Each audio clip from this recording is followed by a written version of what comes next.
देखो बच्चों, आगे पढ़ेंगे एक्सरसाइज 3.3। निम्न रैखिक समीकरण योग को प्रतिस्थापन विधि से हल करना। दो समीकरण दिए हैं आपको हर एक सवाल में, अब इनको कौन सी विधि से हल करना है? प्रतिस्थापन विधि। ये एक नई विधि है, देखो आप इसको ध्यान से, बहुत सारा। एक्सरसाइज 3.3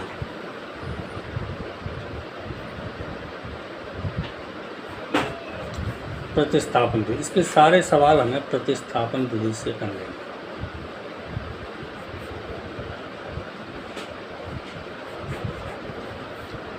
तो पहला सवाल क्या है? x प्लस वाई बराबर 14, x माइनस वाई बराबर 4। पहला सवाल x प्लस वाई बराबर 14, समीकरण नंबर 1, और x माइनस वाई बराबर 4, समीकरण नंबर। देखो पहला सवाल, इसको थोड़ा ध्यान से देखो, फिर हम थोड़ा जल्दी जल्दी करेंगे। इसमें क्या करते हैं? सबसे पहले समीकरण नंबर 1 से x या y का मान निकालते हैं पक्षांतर वगैरह करके, और फिर जो मान निकलता है उसको समीकरण नंबर 2 में रखते हैं। समीकरण नंबर 2 में रखते हैं तो फिर एक जो दो चरों में से किसी एक का मान आ जाता है, तो उस मान को आप समीकरण 1, 2 या नया समीकरण बनेगा 3, उसमें से रख दो, दोनों के मान आ जाए। तो देखो समीकरण नंबर 1 से, समीकरण 1 से क्या है? x प्लस वाई बराबर 14, यही है। इसमें आप x या y का पक्षांतर कर दो, चलो y का कर दो, तो क्या आएगा? x बराबर 14 माइनस वाई। ये आपका नया समीकरण बन गया, समीकरण नंबर 3। और इस x का मान समीकरण नंबर 2 में रखो, एक में से निकाल के 2 में रखना है, ये हर एक सवाल में करना है। x का मान समीकरण नंबर 2 में रखना है। तो देखो समीकरण नंबर 2 में रखेंगे, समीकरण नंबर 2 को लिखो, x माइनस वाई बराबर, अच्छा यही है। और इसमें आप x का मान रखो, x का मान क्या है? 14 माइनस वाई, और ये x का मान है, ये रखा है 14 माइनस वाई, x का मान है, ये y पहले से बराबर 4। वाई और y क्या हो जाएगा? माइनस का 2y बराबर 4। ये 14 इधर आएगी तो प्लस की है तो माइनस की हो जाएगी, तो माइनस का 2y बराबर माइनस का 10। माइनस से माइनस कैंसिल, y बराबर 2 का भाग देंगे, कितना आएगा? 5। अब y का मान तो आ गया। अब y का मान आप समीकरण नंबर 1, 2 या 3 कहीं पर भी रख दो, आपको x का मान मिल जाएगा। तो y का मान समीकरण नंबर आप मेरे हिसाब से समीकरण नंबर 3 में रखा करो, क्योंकि इसमें हम पक्षांतर वगैरह कर लेते हैं तो एक स्टेप कम हो जाता है। y का मान समीकरण नंबर 3 में रखो, y का मान समीकरण नंबर 3 में रखने पर, तो देखो x बराबर क्या आएगा? ये आपका समीकरण नंबर 3 था, 14 माइनस वाई। इसमें y का मान रखेंगे तो 14 माइनस y का मान कितना है? y का मान 5 निकाला अभी भी हमने, 5। तो क्या आ जाएगा? x बराबर 14 में 5 जाएंगे तो 9। ये भी आपका आंसर है, x बराबर 9, y बराबर 5। तो चाहो तो आप अलग से लिख दो, x बराबर 9, y बराबर।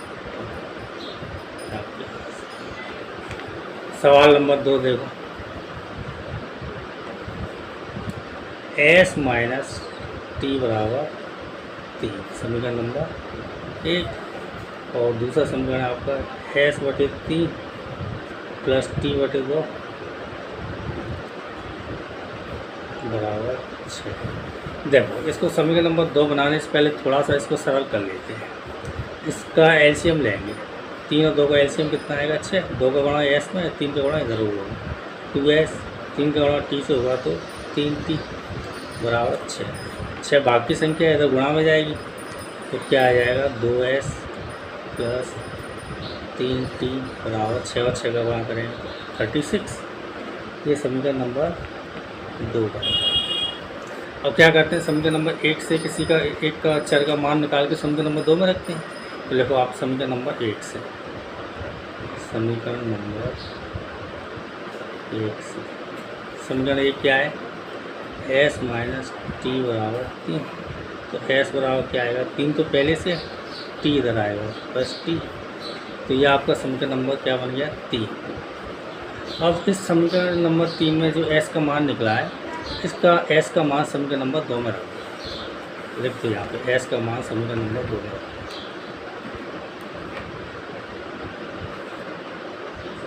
समीकरण नंबर 2 में रखो।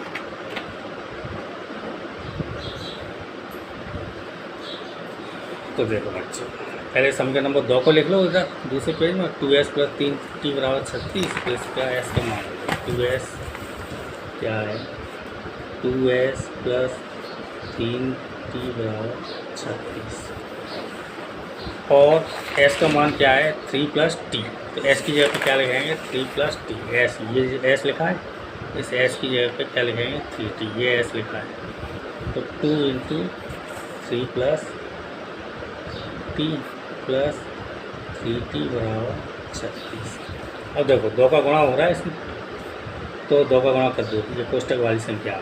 2 का 3 से गुणा करेंगे 6, 2 का t से गुणा करेंगे तो 2t प्लस 3t बराबर 36। पहले से 3 और 2 कितना हो गया 5t बराबर 36। 6 को इधर ले आएंगे माइनस का 6, तो 5t बराबर क्या आएगा 30।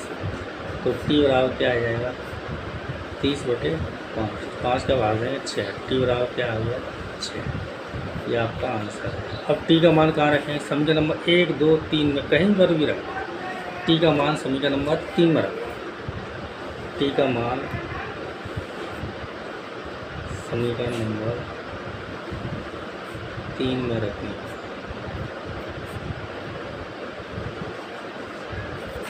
t का मान समीकरण नंबर 3 में रखोगे तो समीकरण नंबर 3 क्या है आपका, ये s बराबर 3 प्लस टी, यही है s बराबर 3 प्लस टी।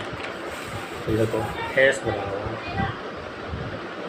3 प्लस टी, तो s बराबर देखो 3 और t का मान कितना है 6, तो s बराबर कितना आ गया 9। ये भी आपका आंसर है। इन दोनों को चाहो तो आप अलग से समीकरण नंबर 3 देखिए, 3x माइनस वाई बराबर 3 समीकरण नंबर 1 और 9x माइनस 3y बराबर 9 समीकरण नंबर 2। अब देखो बच्चे, समीकरण नंबर बिल्कुल वही तरीका, समीकरण 1 से मान निकालो। समीकरण नंबर 1 से तो क्या आएगा 3x माइनस वाई बराबर 3। ये समीकरण नंबर 1 लिखा है, अभी कुछ नहीं दिया। अब पक्षांतर करते हैं, हम हर बार बाई का पक्षांतर करते हैं दूसरी संख्या का, दूसरे चर का। तो अब भी कर लो, देखो एक ही तरीके से कर लो तो ज़्यादा ठीक है, वैसे कोई अंतर आता नहीं। 3 प्लस बाई प्लस का हो गया और 3 गुणा की संख्या ये भाग में जाएगी, x बराबर 3 प्लस बाई/3। ये आपका समीकरण नंबर 3 बन गया। अब x का मान कहाँ रखते हैं, समीकरण नंबर 2 में। x का मान समीकरण नंबर 2 में रखिएगा। x का मान समीकरण नंबर 2 में रखने का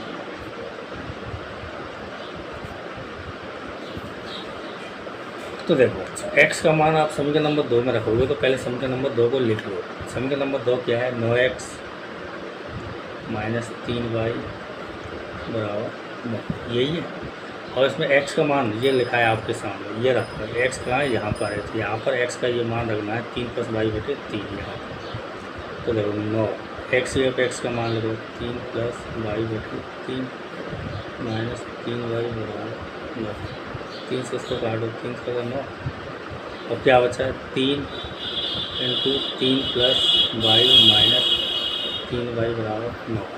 3 से गुणा करो, 3 से 9, 3 का 22 करेंगे तो 3y माइनस 3y बराबर 9। ये प्लस माइनस का 3y कट गया, क्या बचा 9 बराबर 9, यही बचा।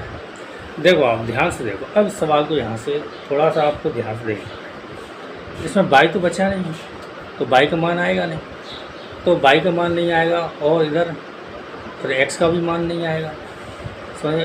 कोई यूनिक वैल्यू नहीं आएगी, लेकिन बाई से बाई कट गया। लेकिन ये जो दिख रहा है आपको, ये क्या है 9 बराबर 9 बराबर आ रहा है, यानी कि संतुष्ट तो कर रहा है।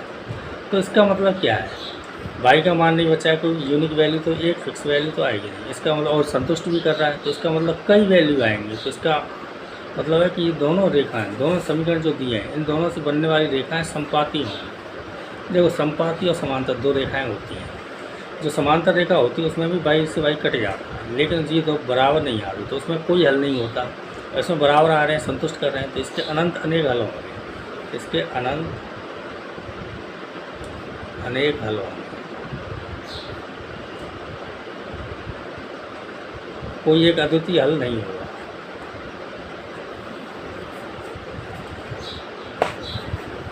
सवाल नंबर 4 देखो, 0.2 x प्लस 0.3y बराबर 1.3।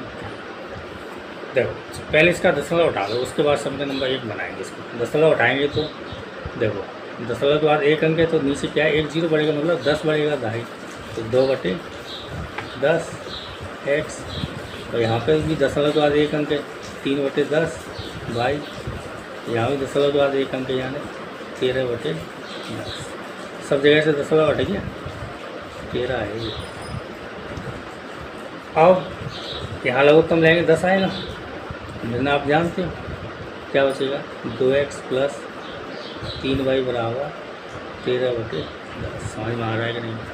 अब देखो ये भाग की संख्या है 10, इसको इधर गुणा में लिख लें, कोई दिक्कत तो नहीं है, 0 से 0 कटिए तो क्या आएगा, 2x प्लस 3y बराबर 13। समीकरण नंबर 1। अब आप दूसरा समीकरण लिखिए, 0.4x प्लस 0.5y बराबर 2.3। इनके भी दशमलव उठाओ, दशमलव के बाद 1 अंक है तीनों जगह, 1 0 आएगा, मतलब 1 के बाद 1 0, यानी कि 10 आएगा तीनों जगह बटेगा।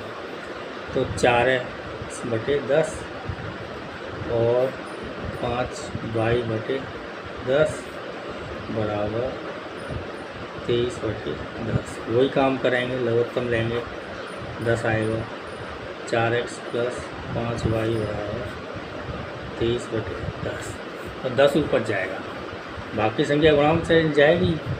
4x प्लस 5y बराबर 23/10 गुणा 10, 0 से 0 पड़ेगा। तो देखो बच्चों, 4x प्लस 5y बराबर 23, समीकरण नंबर 2। अब वही काम करेंगे जो हर बार करते हैं, समीकरण नंबर 1 से x का मान निकाल के और समीकरण नंबर 2 में रख देंगे। तो देखो बच्चों, पहले समीकरण नंबर 1 से, समीकरण नंबर 1 से, समीकरण नंबर 1 क्या है आपका, 2x प्लस 3y बराबर 13, यही है, 2x प्लस 3y बराबर 13। यहाँ से आप x का मान निकालेंगे तो y को पक्षांतर करेंगे, तो 2x बराबर 13 माइनस 3y, तो x बराबर 13 माइनस 3y/2। ये क्या बन गया आपका, समीकरण नंबर 3। और x का मान समीकरण नंबर 2 में रखने का,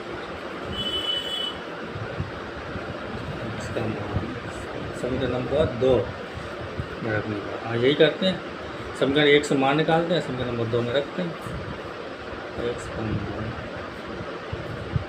समीकरण नंबर 2 में। तो देखो पहले तो समीकरण नंबर 2 को लिख लो, 4x प्लस 5y बराबर 23। तो ये 4x लिखा है, 4 x का मान लिखो, ये 13 माइनस 3y/2, 13 माइनस 3y/2, 2 से इसको काटेंगे, 2 बचा, अब 2 का इससे गुणा कर दो, 2 का 13 से गुणा करेंगे कितना आएगा, 26। ये 2 है, 2 से काट, 2 से 4 को काटा है तो 2 आया। इस 2 का इस कोष्ठक वाली संख्या से तो गुणा होगा, 2 का 3 से करेंगे तो 6y प्लस के 5y बराबर 23। 6 में से 5 जाएंगे तो माइनस का y बराबर 23। पहले से 26 इधर आएगा तो माइनस का 26, तो माइनस के y बराबर माइनस का 3। 26 में से 23 जाएंगे तो माइनस के 3, माइनस से माइनस कैंसिल, तो y बराबर क्या आ गया, y बराबर आ गया आपका 3। ये आपका आगे का आंसर है। y का मान क्या करते हैं, समीकरण नंबर 3 में रखते हैं, क्योंकि इसमें पक्षांतर भी हो गया, भाग भी हो गया, सीधा उत्तर आ गया। y का मान समीकरण नंबर 3 में रखना।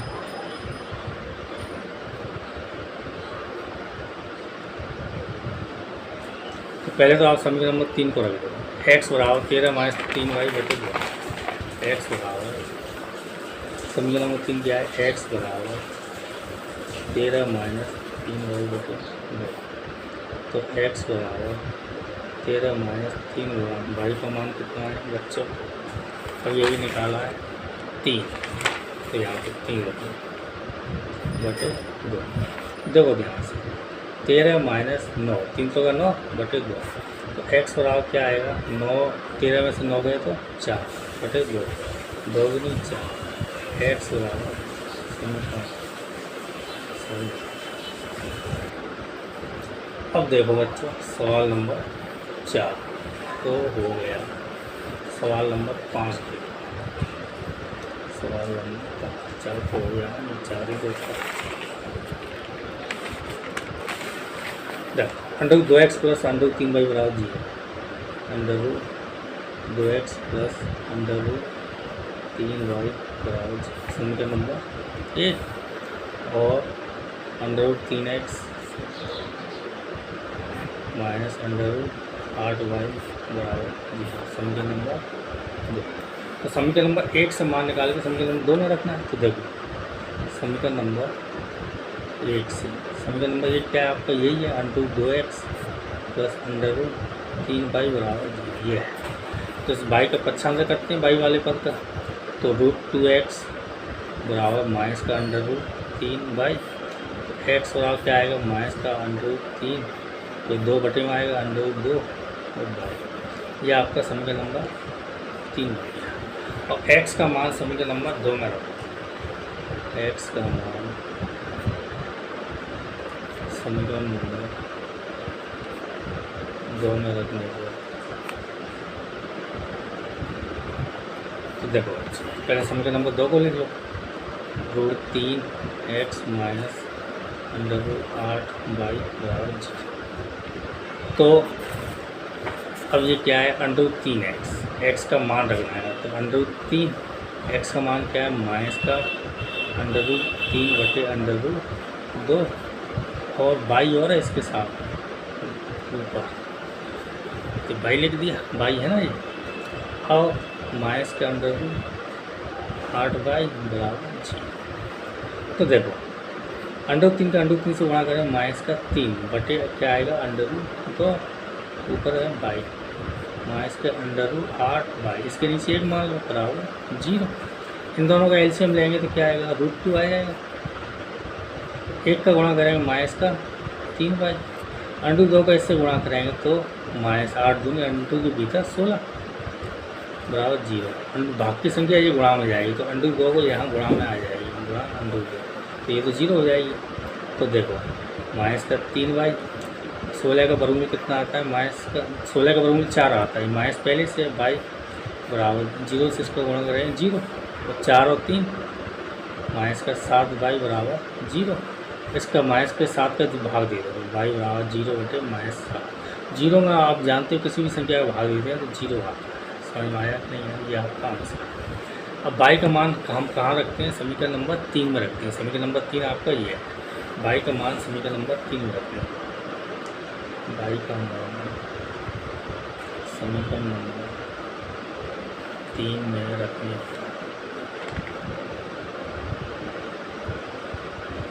तो y का मान समीकरण नंबर 3 में रखेंगे, समीकरण नंबर 3 क्या है, x बराबर माइनस अंडर 3y बटे अंडर 2, यही है। y का मान कितना है 0, तो x बराबर माइनस अंडर 3 बटे अंडर 2 गुणा 0, तो x बराबर क्या आएगा, 0 से गुणा करके सब 0 हो गया, तो ये आपका उत्तर है। समीकरण नंबर वो सवाल नंबर 6, 3x बटे 2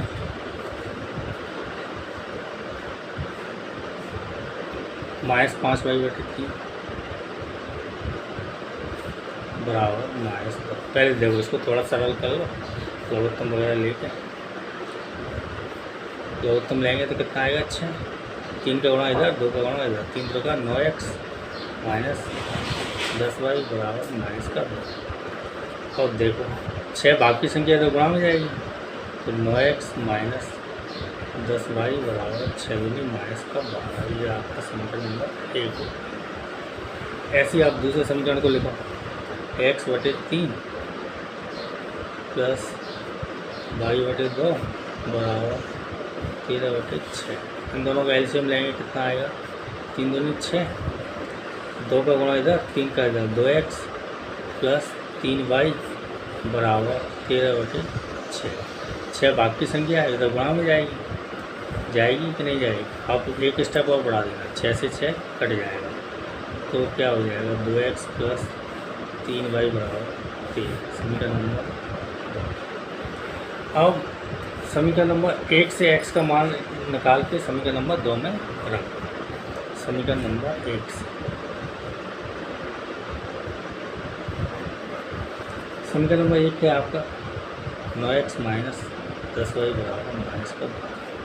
तो 9x बराबर क्या आएगा, माइनस का 12 पहले से 10y इधर आएगा तो प्लस का 10y। तो x बराबर क्या आएगा, माइनस का 12 प्लस के 10y बटे 9। ये आपका आ गया समीकरण नंबर 3। और x का मान समीकरण नंबर 2 में रख लिया।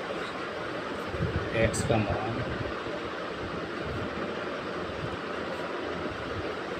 समीकरण नंबर 2 में रखने, तो x का मान समीकरण नंबर 2 में रखेंगे तो पहले तो समीकरण नंबर 2 को लिखो। 2 आपके सामने लिखा हुआ है, 2x प्लस 3y बराबर 13, ये लिखा हुआ है।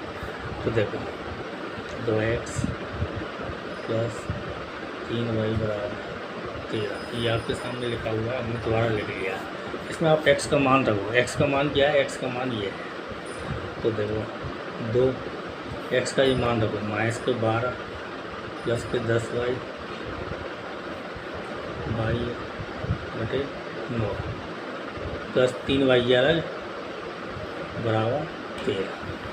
और 2 ऊपर की संख्या है, ऊपर गुणा होगा, क्या हो जाएगा, माइनस का 12 दूनी 24, 10 दूनी 20y बटे में कितना है 9 प्लस 3y, इसके नीचे 1 मान बराबर कितना आ गया 13। अब देखो 9 और 1 का एलसीएम कितना आएगा, 9 ही आएगा। 1 का गुणा हुआ तो वही माइनस का 24 प्लस का 20y बराबर नहीं, सॉरी 9 का गुणा इधर होगा प्लस के 27y, दिख रहा है, माइनस के 24 प्लस 20y प्लस के 27y बराबर 13। ये चल रहा है। तो अब देखो, आप ध्यान से देखो, 27y प्लस का है और 20y भी प्लस का है। प्लस का ही चिन्ह है, ये कौन सा चिन्ह है, ये प्लस का। तो ये कौन सा चिन्ह है, ये भी प्लस का है, समझ में आ रहा है। और माइनस का 24, तो 27 और 20 कितने हो गए 47 बाय, ये क्या है माइनस का 24 और 13। ये देखो भाग की संख्या है 9, इधर गुणा में जाएगी तो 13 नंबर कितना होता है 117। और जो 24 है वो इधर जाके प्लस हो जाएगी, माइनस की संख्या है तो क्या हो जाएगा प्लस हो जाएगा। तो देखना है किधर ही दे, चलो उधर 47 बाई 117 और माइनस का कितना है 24। ये माइनस का है तो इधर जाके प्लस हो जाएगा, प्लस 24। तो देखो 47 बाई बराबर 7 और 4 11, 2 और 1 3, और 1 हाथ से लगी 4 और 1, तो बाई बराबर कितना आ जाएगा 141/47। ये शायद 3 बार जाना चाहिए। 3 का 7 से 7 की 21 की है, घास लगी 2, और 3 का 4 से 33 और 12, 12 और 2 14। इसका मतलब भाग कितनी बार गया 3 बार। तो बाई बराबर कितना आ गया 3। बाई बराबर 3 आ गया तो बाई का मान कहाँ रखते हैं समीकरण नंबर 3। बाई का मान समीकरण नंबर 3 रखें।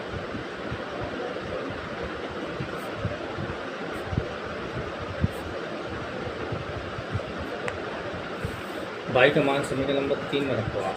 समीकरण नंबर 3 क्या है, ये है x बराबर, ये दिख रहा है आपको, x बराबर माइनस के 12 प्लस के 10y बटे 9। x बराबर माइनस के 12, x बराबर माइनस के 12 प्लस के 10y बटे 9। तो x बराबर माइनस के 12 प्लस के 10, बाई का मान 3 बटे 9। तो x बराबर माइनस के 12, 10 3 30/9। 30 में से 12 जाएंगे तो कितने बचेंगे? 18 बचेंगे। 18/9, 9 दूनी 18। एक्स बराबर क्या आ गया? ये आपका आंसर है।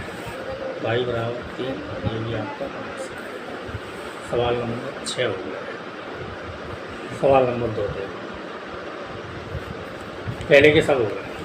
2x + 3y = 11। देखो सवाल करो, दो समीकरण दिए हैं इसमें, 2x + 3y = 11, 2x - 4y = -1 को हल करना है, इन दोनों को हल करना है। तो m का वह मान ज्ञात करना है जिसके लिए ये देखा है y = mx + c, इसको संतुष्ट करेगी। x और y की जो मान निकलेंगे उसको इस पर रख देंगे। तो ये प्रतिस्थापन विधि से चल रही है, तो सारे सवाल हम प्रतिस्थापन विधि से ही करेंगे। देखो इसको भी उसी से करेंगे। अब तो आपकी समझ में भी आ गई है, कोई दिक्कत नहीं है।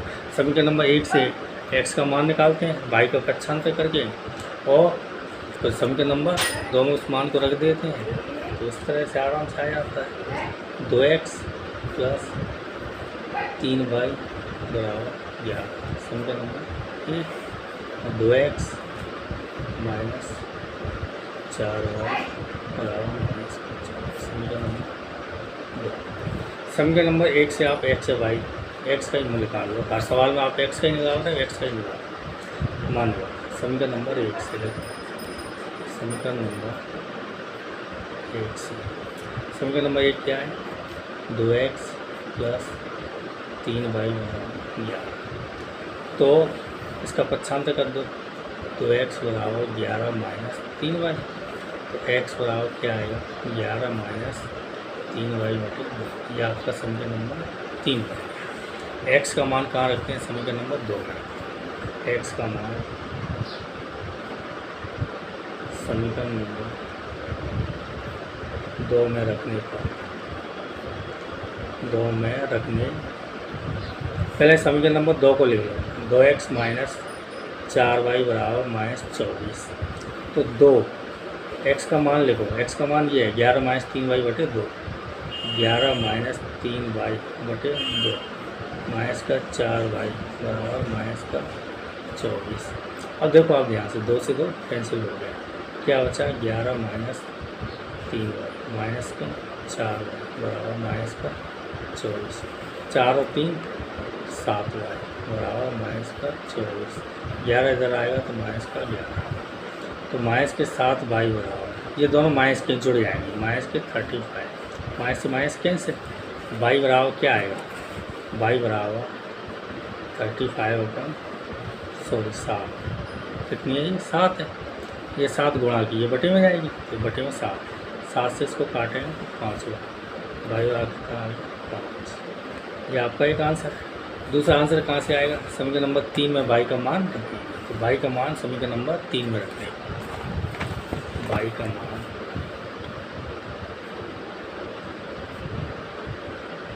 समीकरण नंबर 3 में देखो, x बराबर क्या है? 11 - 3y/2, 11 - 3y/2। तो ये तो समीकरण नंबर 3 को लिखा हमने। y का मान कितना है? 5। इसमें y की जगह पर 5 लिख दो।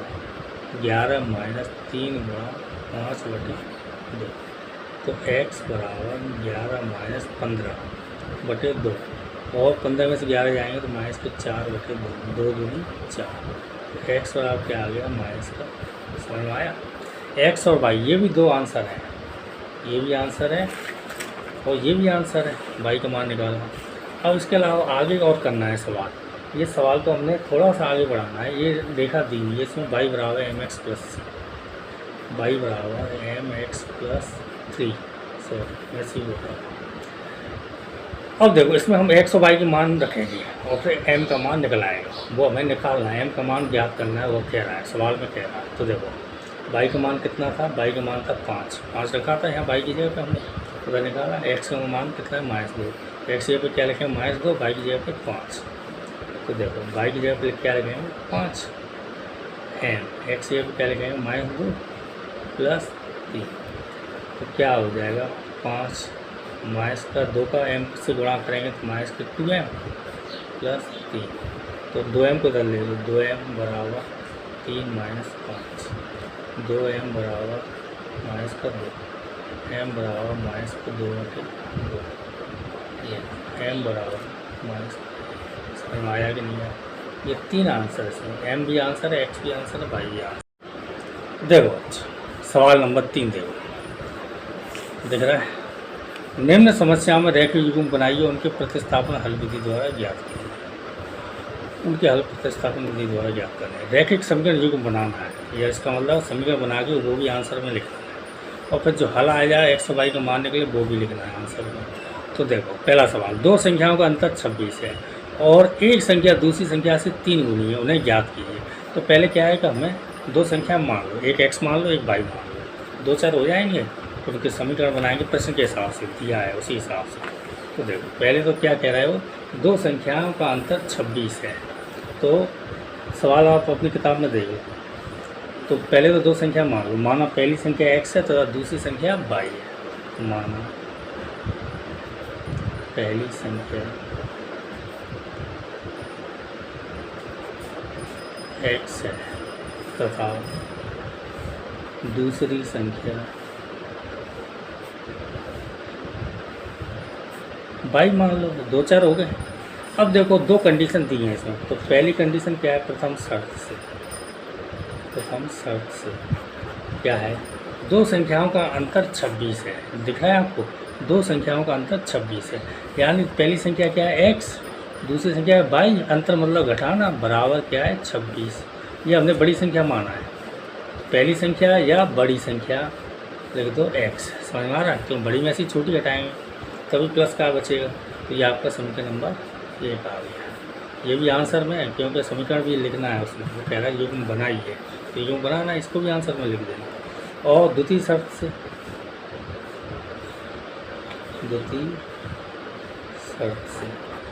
तो पहली संख्या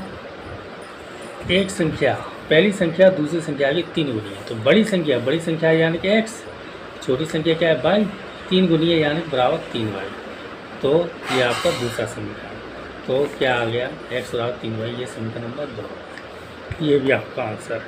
अब देखो प्रतिस्थापन विधि से करते हैं हम, समीकरण नंबर 1 से मान निकालते हैं। इसमें देखो मान निकला हुआ रखा है, x बराबर क्या लिखा है 3y, तो आप सीधा समीकरण नंबर 1 में लिख दो, सीधे उत्तर आ जाएगा। और आप अपनी विधि को बदलना नहीं चाहते हो, जैसे आप करते आए हो वैसे ही करना चाहते हो, तो बस समीकरण नंबर 1 से लिखो और y का पक्षांतर करो, x का मान निकाल के यहाँ रख दो, एक ही बात है। देखो जैसे आप करते हो वैसे ही करो। समीकरण नंबर 1 से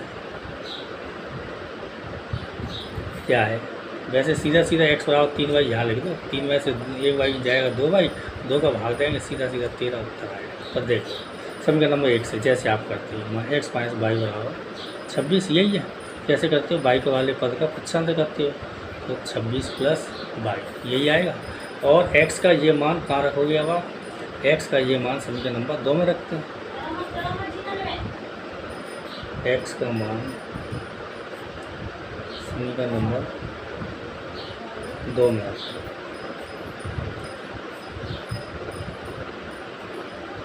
तो पहले तो आप समीकरण नंबर 2 को लिख दो, क्या है x बराबर 3y, तो x की जगह क्या लिखेंगे 26 प्लस y बराबर क्या है 3y, बराबर 3y। अब देखो 26 को तो उधर पहुँचाएंगे, तो y लिखा है पहले से, 3y को उधर ले लो, माइनस का 3y, 26 को उधर ले लो, माइनस का 26, 3 में से 2y, ये प्लस का ये माइनस का है तो घटेगा, माइनस का 2y बराबर माइनस के 26, माइनस से माइनस कैंसिल, y बराबर 26/2, 2 से इसको काटेंगे 13, y बराबर क्या आ गया 13। ये आपका आंसर, ये आपकी दूसरी संख्या। अब y का मान आ गया, y का मान कहाँ रखते हैं, समीकरण नंबर 3 में रखते हैं। ऐसे किए हमने पहले सवाल पे 6 सवाल, y का मान समीकरण नंबर 3 में रखते हैं, x का है y का मान समीकरण नंबर 3 में रखते हैं। समीकरण नंबर 3 क्या है, ये लिखा है आपके सामने, x बराबर 26 प्लस y, x बराबर 26 प्लस y, x बराबर 26 प्लस y की जगह क्या लिखेंगे 13, तो x बराबर कितना आ गया 39, ये आपका आंसर है, 39 और 13। सवाल नंबर 2।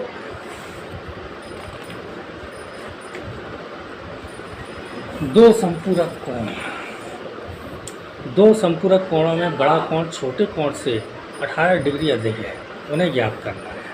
तो देखो दो कोण है, तो दो कोण आ गए तो दो चर लेने पड़ेंगे, एक x ले लो एक y ले लो, और बड़ा कोण है एक छोटा कोण, बड़ा कोण x मान लो छोटा y मान लो। तो दूसरे तीसरे का दूसरा माना बड़ा कोण x डिग्री का है, ठीक है बच्चों, तथा छोटा कोण y डिग्री का है। और ये दोनों कैसे कोण है? संपूरक कोण। संपूरक कोण क्या होता है? इन दोनों का योग 180 डिग्री होना चाहिए। पूरक कोण क्या होता है? उन दोनों का योग 90 डिग्री होता है। तो ये दोनों कैसे हैं? संपूरक कोण। तो संपूरक कोण है तो इनका योग कितना होगा? 180 डिग्री। तो प्रथम शर्त से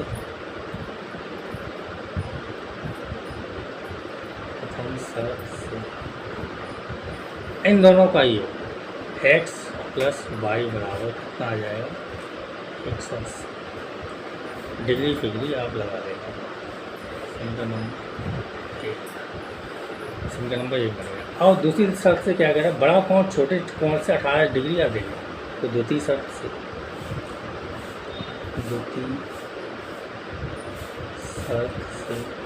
बड़ा कोण यानी कि x, छोटा कोण यानी कि y, 18 अधिक है तो 18 इधर ही जोड़ेंगे छोटे में, तभी ये दोनों बराबर होंगे। तो आप y को उधर ले आओ, x माइनस वाई बराबर 18।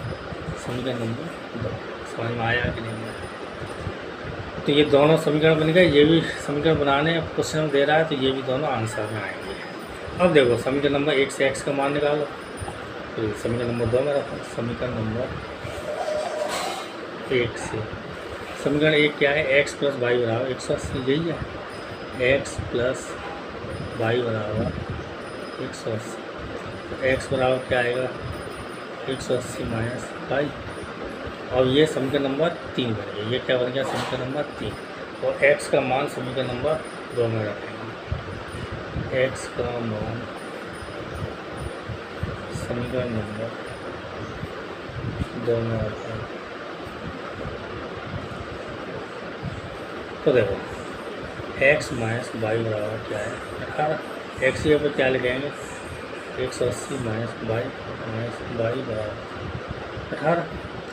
और डिग्री रहेगा, देखो वाई और वाई माइनस का 2y, ये 18 पहले से और प्लस का है, 180 इधर आएगा, पक्षांतर होगा तो ये माइनस का हो जाएगा। तो माइनस का 2y बराबर माइनस, और ये क्या बचेगा? 2, और ये कहाँ से का?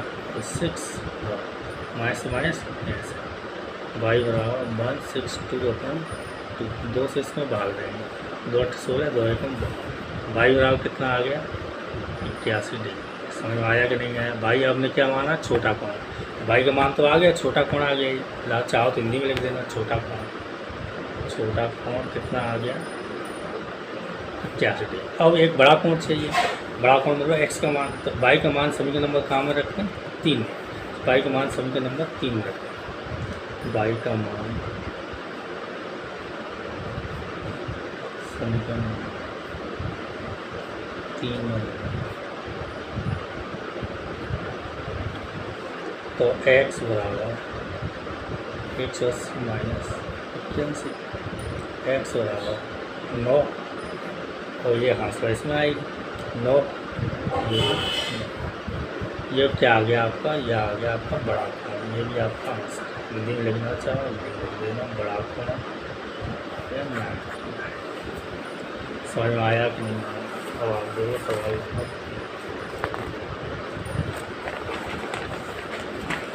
क्रिकेट टीम के सवाल आप अपने गणित में दे दो। चलो मैं दिखा देता हूँ। एक क्रिकेट टीम के कोच ने 7 बल्ले तथा 6 गेंदें 3800 रुपये में खरीदी, और बाद में उसने 3 बल्ले और 5 गेंदें 1750 रुपये में खरीदी। प्रत्येक बल्ले प्रत्येक गेंद का मूल्य ज्ञात करना है। प्रत्येक बल्ले और प्रत्येक गेंद का मूल्य हमको ज्ञात करना है।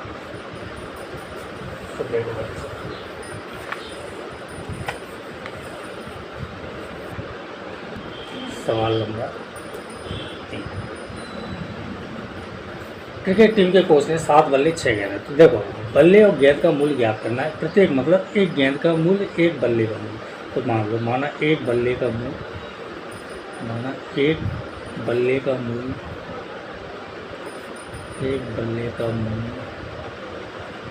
बराबर x रुपये मान लो, तथा एक गेंद का मूल्य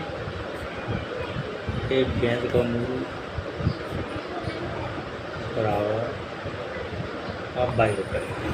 अब देखो, पहली कंडीशन क्या है, 7 बल्ले 6 गेंदें 3800 रुपये में पड़ी। तो देखो, प्रथम शर्त से एक गेंद का मूल्य x है और 7, चाहो तो पहले आप हिंदी में लिख लो, 7 बल्ले और 6 गेंदें कितने में खरीदी, 3800 रुपये। तो एक बल्ले का मूल्य x रुपये, तो 7 बल्लों का मूल्य क्या हो जाएगा, 7x। 6 एक गेंद का मूल्य 22 रुपये, 6 का और 6 गेंदों का मूल्य 6 22। और जब हम दुकानदार को पैसे देते हैं तो सबका टोटल करके देते हैं, बराबर कितना है, 3800। यह आपका समीकरण नंबर 1। और समीकरण नंबर 2, द्वितीय शर्त से देखो, द्वितीय शर्त से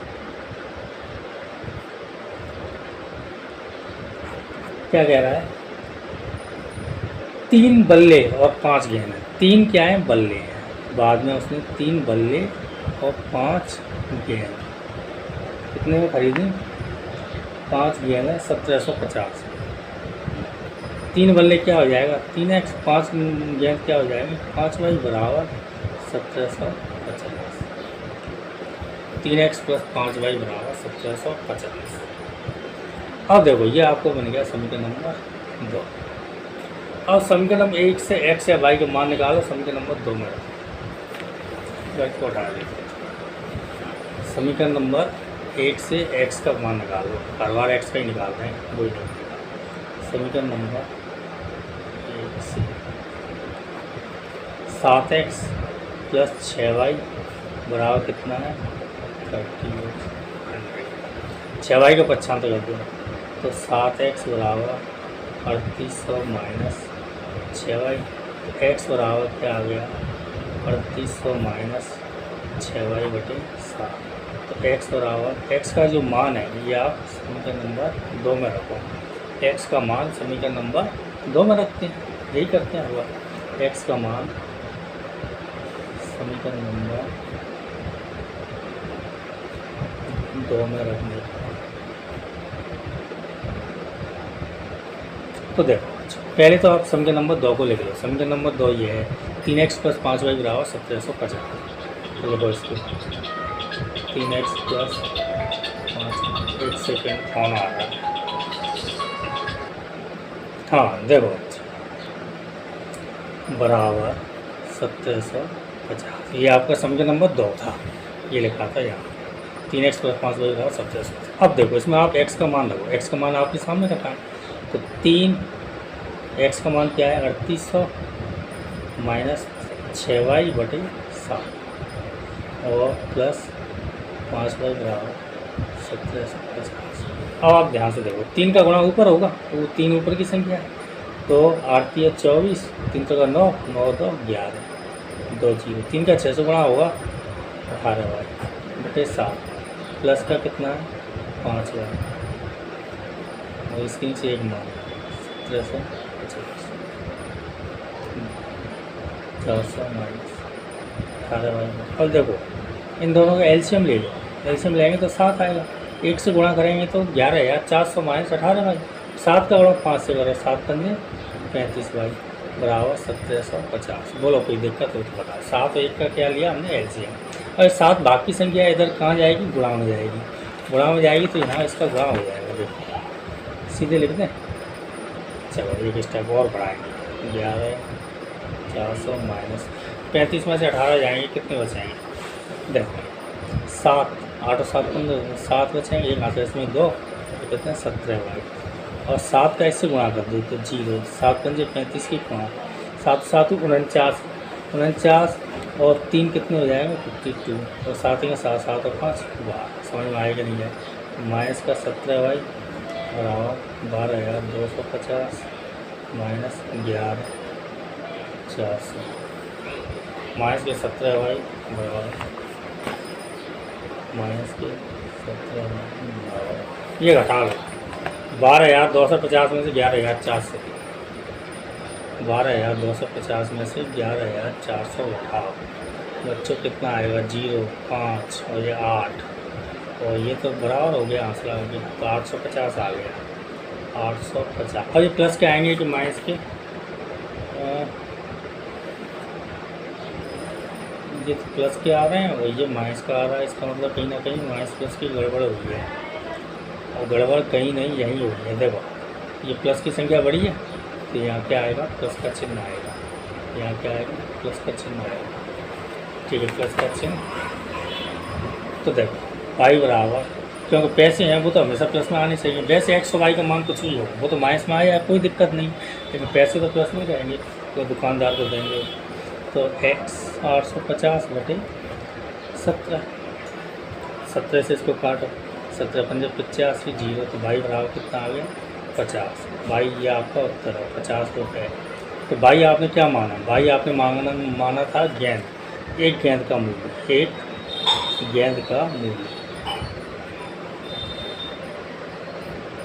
समझ में आया भाई बराबर कितना आ गया 50। अब आप भाई का मान कहाँ रखते हो समीकरण नंबर 3 में तो पहले तो आप समीकरण नंबर 3 को लिख लो 3800 माइनस 6 भाई बटे 7 भाई का मान समीकरण नंबर 3 में रखने का भाई का मान समीकरण नंबर 3 में रखने का।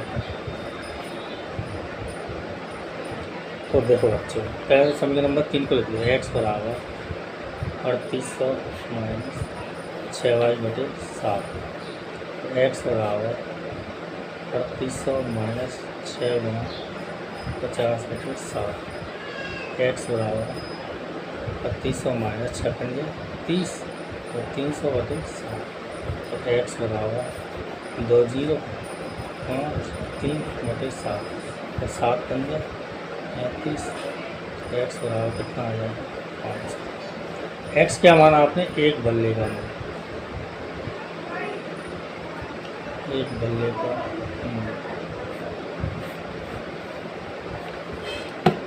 ये दोनों आपके उत्तर हैं। सवाल नंबर 4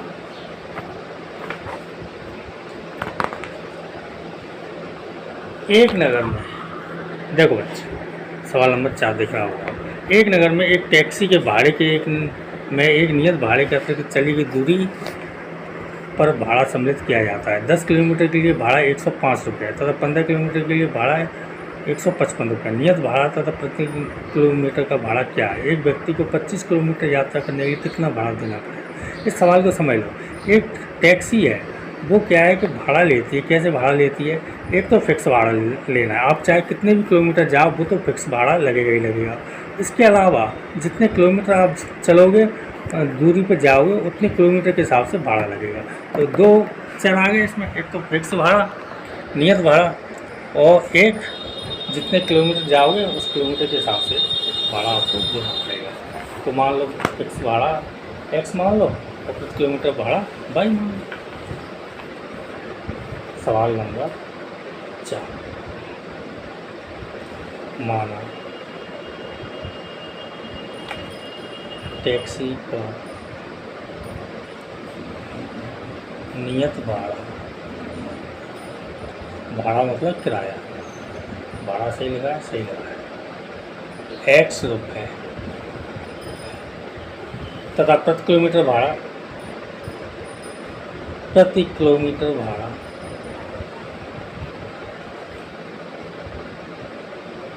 22 रुपये 22 समझ में आया। अब देखो बच्चों प्रथम शर्त से पहली शर्त क्या है उसकी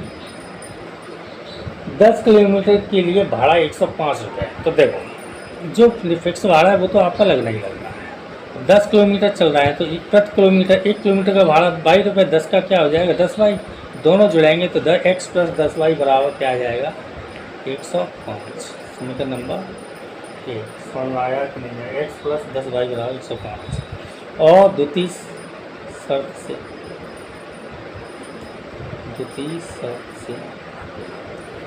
15 किलोमीटर के लिए भाड़ा 155, जो फिक्स भाड़ा है वो तो लगना ही लगना है। 15 किलोमीटर तो 15 का वाई से गुणा होगा, दोनों जुड़ेंगे कितना हो जाएगा 155। समीकरण नंबर 2। देखो जितने भी सवाल किए हमने, जितने भी समीकरण बनाए वो सब आपके आंसर हैं, क्योंकि वो कह रहा है समीकरण निकालना। तो समीकरण निकालने के लिए कह रहा है, तो समीकरण निकाल के आपको उत्तर में अलग से लिखने पड़ेंगे, यह भी आपके आंसर हैं। और वो खाली ये पूछता है कि भाड़ा कितना होगा, तो x और y के मान, तो वो x और y के उत्तर आएगा।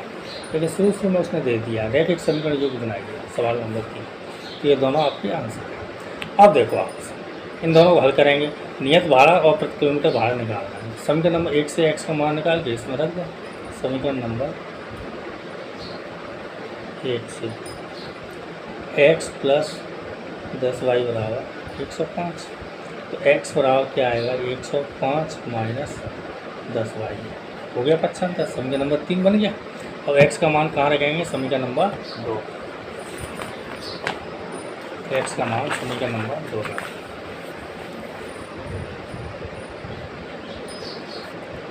x का मान समीकरण नंबर 2 में रखने का। तो x का मान है क्या, x का मान है, पहले तो समीकरण नंबर 2 को लिख लो, x प्लस 15y बराबर 155, x प्लस 15y बराबर 155। अब आप ये देखो इधर x का मान क्या है 105 माइनस 10y, तो x यहाँ पे क्या लिखेंगे 105 माइनस 10y, 105 माइनस 10y। समझ में आया कि नहीं आया, ये x यहाँ पे लिखा है, समझ में आ गया। प्लस 15y पहले से लिखा हुआ है इस समीकरण में, बराबर 155। तो देखो 105 माइनस 10y प्लस 15y बराबर 155। 15 में से 10 जाएंगे तो 5y बराबर 155।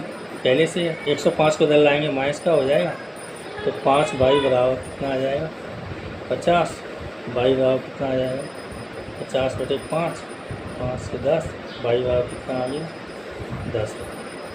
भाई आपने क्या माना, प्रति किलोमीटर भाड़ा माना, तो प्रति किलोमीटर भाड़ा कितना आ गया 10 किलोमीटर, ये आपका क्या है आंसर है। और y का मान समीकरण नंबर 3 में रखो, y का मान समीकरण नंबर 3 में रखेंगे। समीकरण नंबर 3 क्या है आपका, यह है x बराबर 105 माइनस 10y। समीकरण नंबर 3 क्या है, x बराबर 105 माइनस 10y, x बराबर 105 माइनस 10 गुणा y की जगह पे क्या लगेंगे 10, तो x बराबर क्या आएगा 105 माइनस 100, x बराबर कितना आ गया 5। x आपने क्या माना था नियत भाड़ा, तो लिख दो इसको, ये क्या है आपका नियत भाड़ा, ये क्या है प्रति किलोमीटर भाड़ा, प्रति किलोमीटर भाड़ा। ये दोनों आपके आंसर हैं। लेकिन इन दोनों के अलावा उसने एक चीज़ और पूछी, 25 किलोमीटर यात्रा का भाड़ा कितना देना होगा। तो देखो 25 किलोमीटर यात्रा का भाड़ा, अब आप ध्यान से समझो, पहले तो वो लगेगा जो फिक्स है, तो 25 किलोमीटर, तो 25 किलोमीटर के हिसाब से 25y, और ये दोनों जुड़ जाएंगे, x मतलब 5 और फिर 25 और गुणा y का मान कितना है 10। देखो y का मान 10 है, 25 गुणा 10, तो 5 प्लस ये गुणा करेंगे 250, 250 और 5 255, ये भी आपका आंसर है।